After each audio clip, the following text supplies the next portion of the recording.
On this week's edition of New York Now, early voting has been available to New Yorkers since 2019, but has increased access to the polls improved voter turnout? New York State continues to grapple with the Supreme Court's overturning of Roe v. Wade. We'll ask Republican State Senator Phil Boyle his ideas on the direction of policy related to the funding of abortions in New York. And we'll dig into the week's news more with Dave Lombardo of the Capitol Press Room and Josh Solomon from the Times-Union's Capitol Bureau. I'm Casey Seiler, and this is New York Now. Today, the Senate majority will pass legislation. I will fight like hell for you every single day, like I've always done and always will. Passing these bills on the floor, making yet another stand. Hi, and welcome to this week's edition of New York Now. I'm Casey Seiler, editor-in-chief of the Times-Union, in for Dan Clark. The June 28th primary election set the ballot for New York's governor's race, but voter turnout was low. What does that low level of participation say about the health of our democracy? And are the investments New York has made in providing early access to the polls worth it when voters don't show up? New York Now partnered with the Times-Union's Brendan Lyons, managing editor for investigations and Capitol Bureau chief, to examine the effectiveness of early voting in New York. Take a look. Since 2019, New Yorkers have had the option to vote early in elections. Early voting was intended to increase voter turnout and improve access to the polls. But there were more ballots cast in early voting last year, even though there were no statewide races. Early voting is new. So the first time we had early voting was November of 2019, and then the pandemic crisis hit us. There were major shifts in how people voted during the pandemic.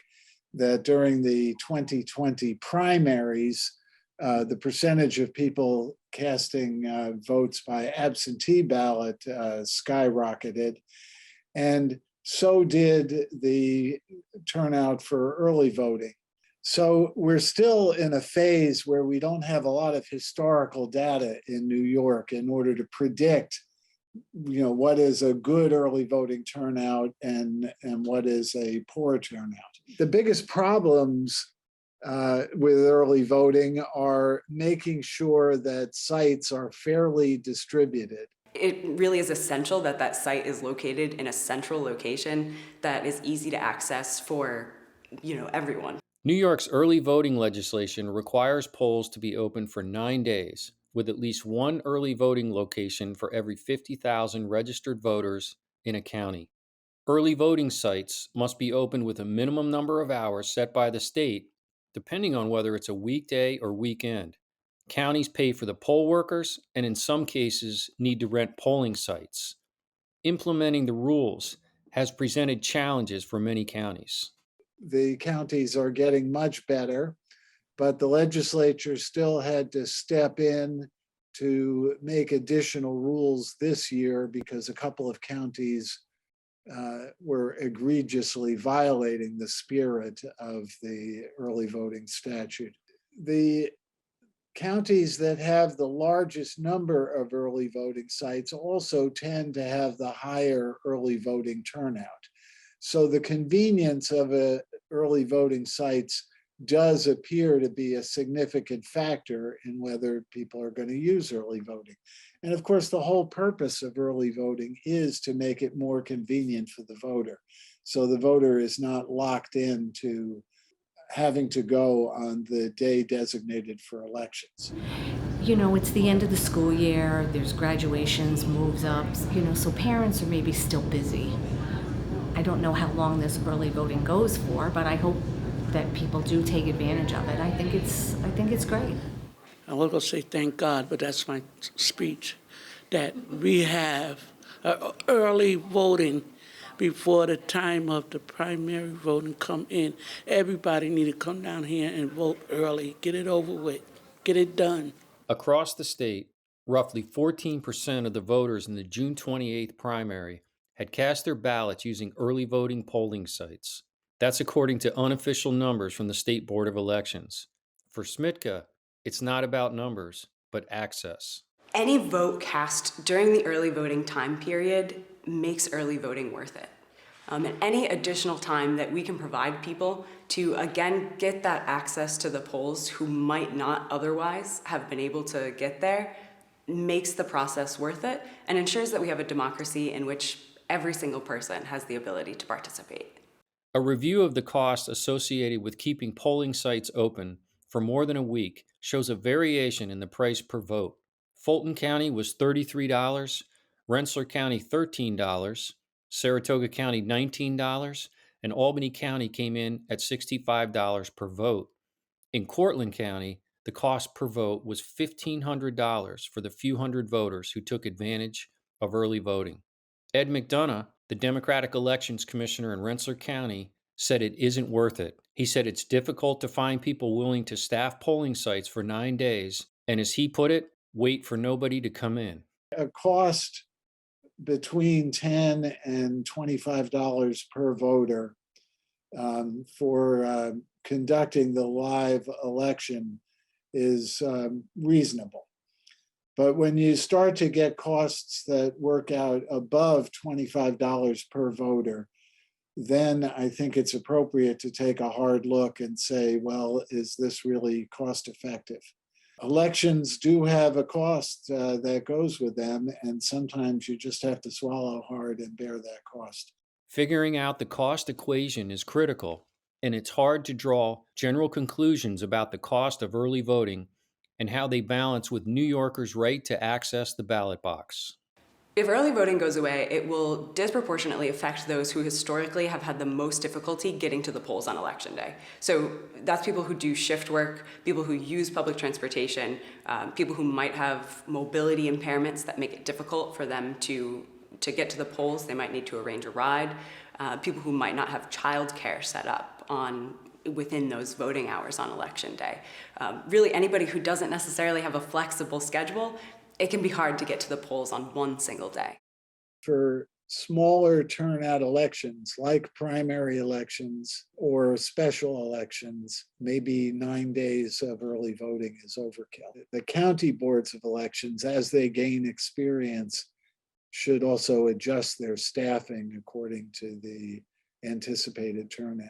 The idea is to run it like a business. So if you go to the local hamburger joint, they may be open from 6 a.m. until 9 p.m., but they don't have the same staffing all day long.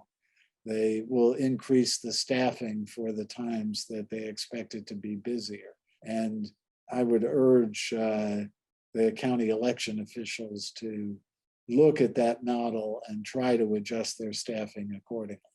Erica Smitka with the League of Women Voters said no matter how you choose to vote, early voting, vote by mail, or casting a ballot on Election Day, the important thing is to turn out for all elections. I hope that for some, if you do see that voter turnout is low and you didn't make it to the polls that year, I hope it's a bit of a wake-up call, because it really is those local elections where people have the most impact on what happens in their day-to-day lives. Your vote for your city council person is going to have a much greater impact on your day-to-day life than perhaps your vote on a larger national scale. So I want people to remember how important it is to show up for those local elections, to let their voice be heard, and to use early voting as a way to do that.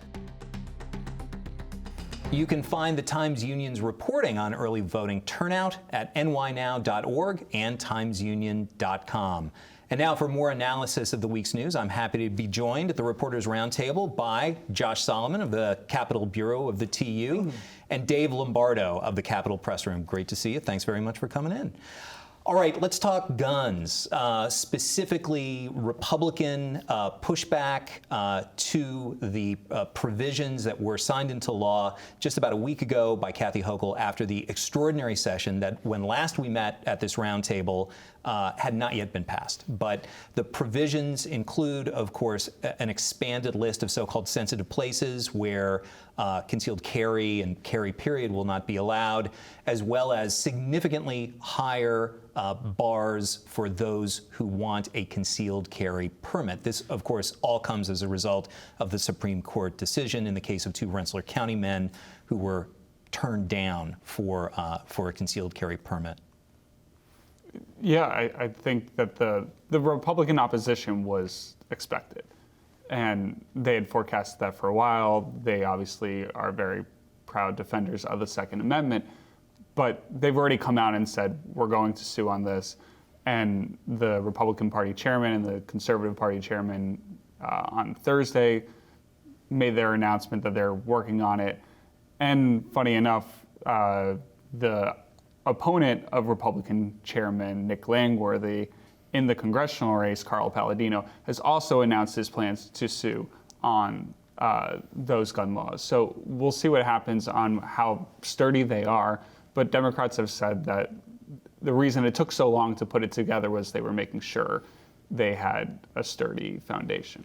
And took so long is something that should probably go in air quotes, because this is a bill that was really rushed through the legislature. This isn't something where we had hearings. There wasn't a lot of public discussion. And so with an issue like this, with guns and legislation that's passing at the dead of night in a rushed fashion, you're going to see two types of criticism. One is probably valid, because if you're rushing legislation, you're going to make mistakes. There's going to be the opportunity to screw things up. And then the other issue is when you're dealing with guns, there's going to be some sort of partisan pushback automatically. It might not be legitimate, but you're always going to get that on guns. And that's kind of what we're seeing right now. There's aspects of this legislation that might actually be unconstitutional. We've seen in the past with the New York SAFE Act, legislation that was rushed through dealing with guns. There were problems with it. Parts of it were thrown out by judges. So I wouldn't be surprised if we see the same thing here. One provision that has especially aroused ire is a requirement if you want a concealed carry permit, you have to disclose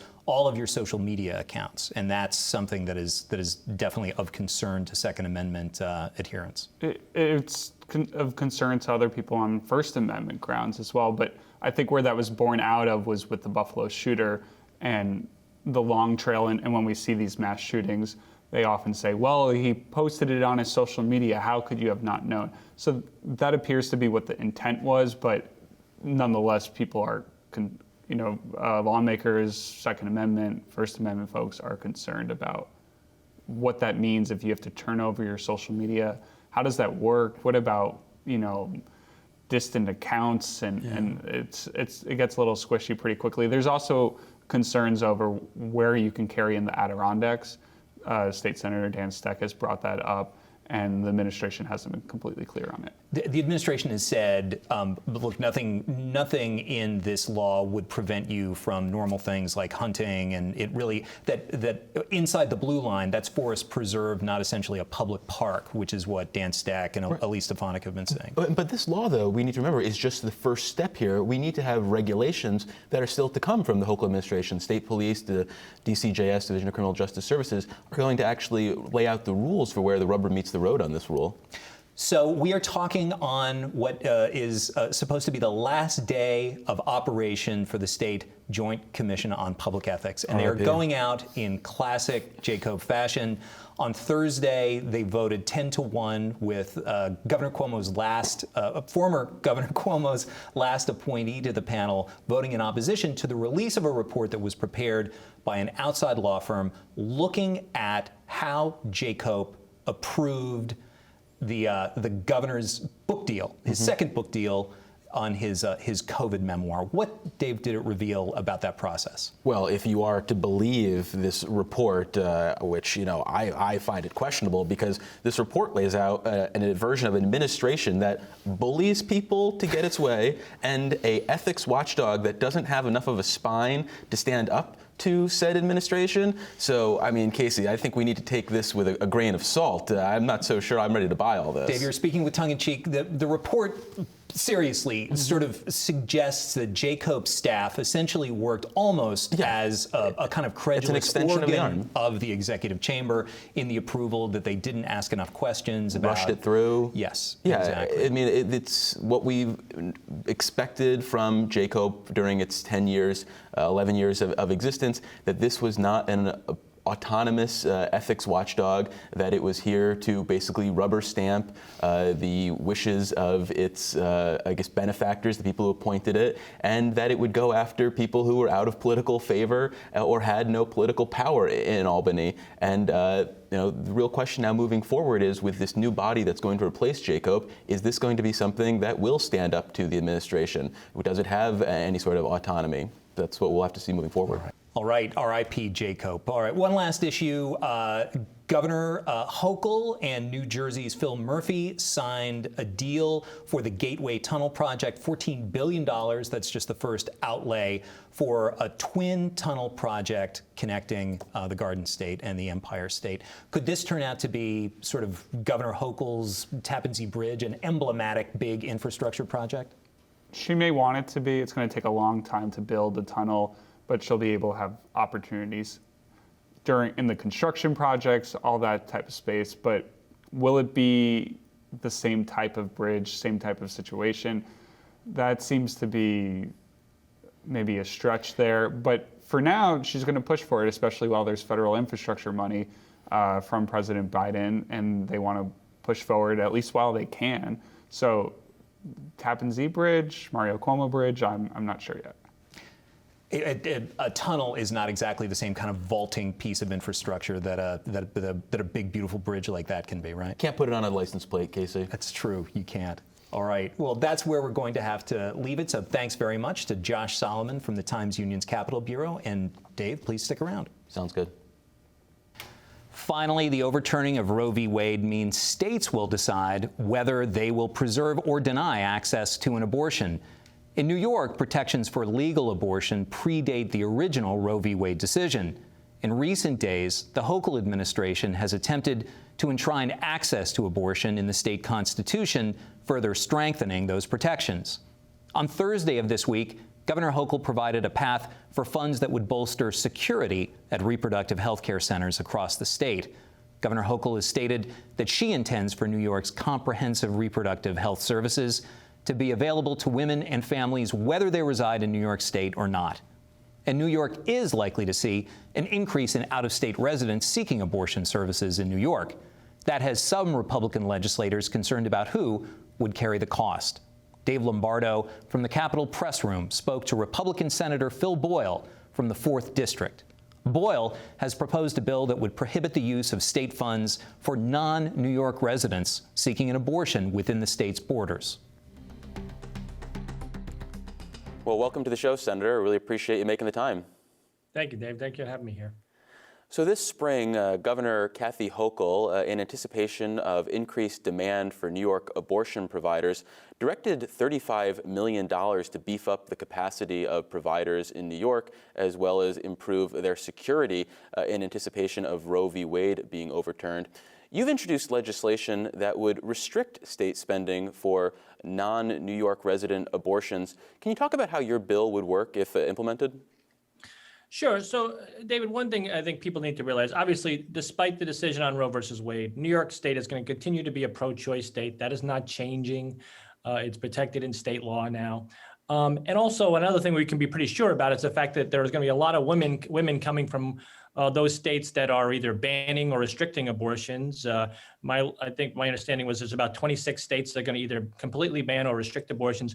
So it's very likely that women will be coming from those states to New York to obtain abortions, which is their right. My bill is directed towards the idea of New York State taxpayers paying for those abortions.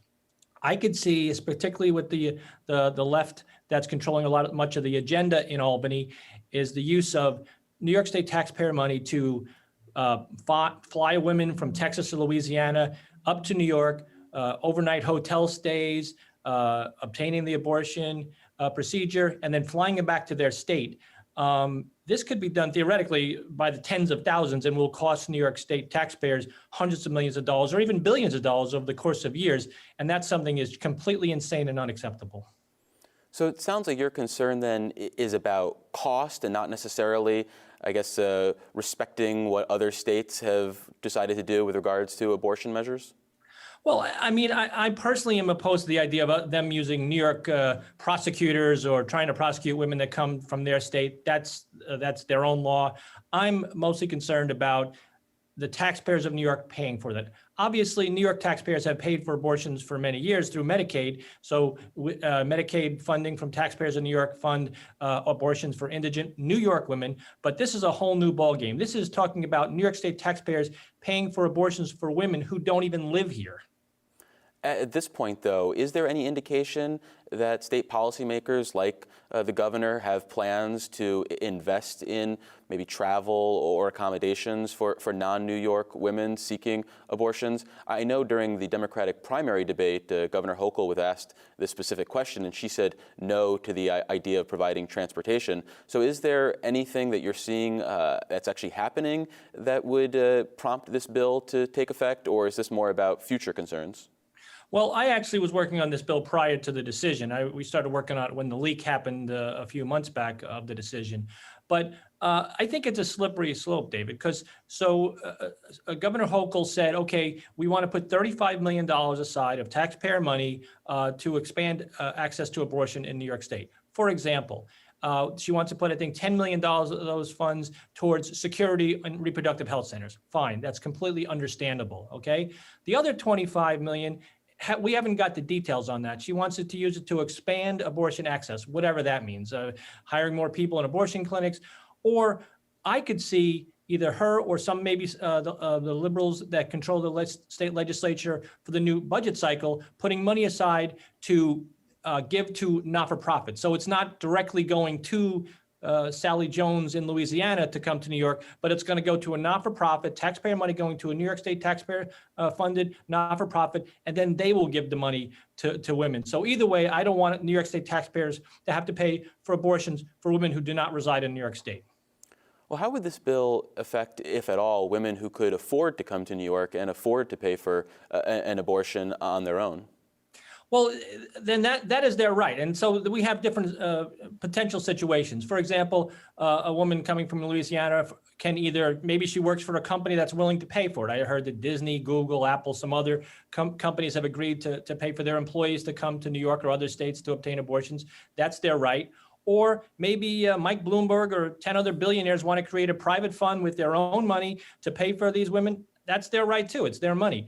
I'm just talking about protecting New York State taxpayers from having to pay from women to come into the state to receive their abortions. Any qualms, though, about essentially limiting access to abortion then to people who could afford to pay for it on their own by essentially saying, if you can't afford to make it to New York, you're out of luck? Well, out of luck is a relative term. I mean, these women certainly have rights to obtain abortions, and if someone can afford it, I assume they're going to do it themselves, or have a family member or a friend or company that would do it, or a privately funded fund. I'm just talking about saying, all right, New York State taxpayer, we have the highest taxes in the entire country, and people are always complaining about our taxes, and many people are leaving the state because of it. Oh, by the way, we have a new thing we want to fund from Albany, and that's abortions for women who don't even live in this state, which are going to come up to hundreds of millions of dollars of your taxpayer money. And this could be the straw that broke the camel's back in terms of people leaving the state. I mean, our taxes are high enough. We don't need to find new things to pay for abortions for women who don't reside in New York State. If someone was, say, visiting New York State and let's say there was some sort of medical emergency that required an abortion and they couldn't foot the bill, would they just have to get sent to another state? I mean, how would you envision their care being handled if your bill became law? Well, I think that there's different situations like that. If it's an emergency situation, obviously there can be exceptions in this. I'm just talking about a woman who's in another state that restricts or bans abortions, coming to New York State, either flying or driving, hotel stay, the abortion procedure, and then going back home to wherever they live. There's different ways of funding that. I just do not want the New York State taxpayers to be on the hook for that. And I can tell you, David, I've spoken to people on all sides of this debate. The obviously pro-life people are opposed to it. The moderates or who support abortion rights but that's not a huge issue for them. And very pro-choice people. I've spoken to many of them since I was working on this bill. some people who are very upset about the Roe versus Wade decision, very pro-choice. And I always ask them, so what about us paying your taxpayer money going to fund a woman coming from another state? They're all like, nope, that's too far. I can tell you that having spoke to over 100 people, 2 of them have said they would support that. So even the real pro-choice people, if you will, oppose the idea of New York State taxpayers paying for women abortions for non-residents of New York. Putting aside the fiscal implications that you've outlined, any reservations about potentially being, on the wrong side of history? I think there's no question that this is the right side of history. And I'm not talking about the abortion debate. Obviously, people feel strongly on all sides. I'm just talking about requiring New York State taxpayers to fund abortions for women who don't live there. If they want to, right now the Democrats control the White House and both branches of the United States Congress. If they want to create a federal fund, not including the state legislature's money, they can do it. Go ahead. That's their prerogative. But I'm just talking about a state legislators watching out for New York State taxpayers. And that's what this bill is about. And I think it's the right side of history. Well, we've been speaking with State Senator Phil Boyle. He is a Long Island Republican. Senator, thank you so much for making the time. I really appreciate it. Thanks so much, David. Senator Boyle's bill was referred to the Senate Rules Committee on June 29th. It faces a tough road ahead in the state's Democratic majority state Senate and Assembly. And that's it for this week's New York Now. Have a great week and be well.